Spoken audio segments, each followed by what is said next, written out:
All right, good. So in this video, we are going to divide, please don't drag it out, okay? We're going to divide a decimal by a whole number. In other words, we're dividing when there is a decimal in the dividend. We're doing this without a model. All right, so here we have 5 and 82 hundredths divided by 3. Now, the key here is to do the division pretending there's no decimal. Just go ahead and divide it, all right? So you can look at this two ways. We could either say, all right, well, we're pretending we're multiplying the number by 100, so we're calling it 582.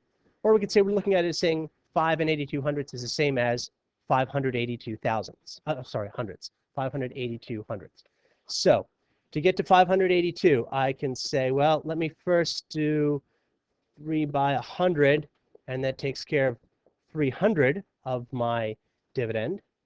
Okay, so I'm going to subtract 300, and I get 282 left over. All right. The next number I'm going to pick, and again, I'm not reviewing how to do this part again here. What number did you guys pick? 90.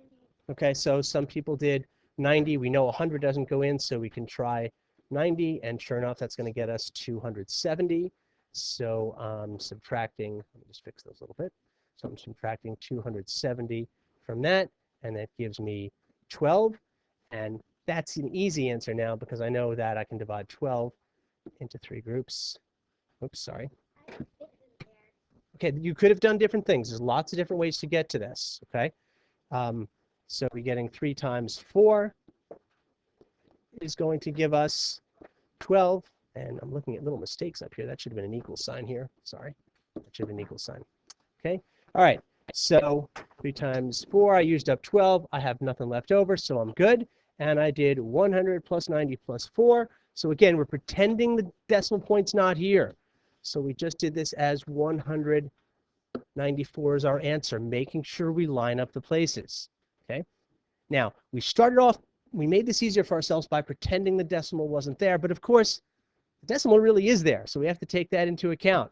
So one way to think of it is when we pretended the decimal wasn't there, we made this 100 times bigger, which means that our real answer is going to be 100 times smaller, so the decimal point is going to be 2 places over.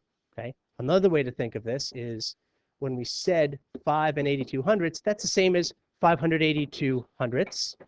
So our answer is 194. It's really 194 hundredths. Okay, that's another way to look at it. But the easy trick, the simple thing to just remember when you're doing this, if you forget the y, you just move the decimal point straight up. That's it. Okay? Because this 5, we were pretending it's in the hundreds place, but really it's in the ones place.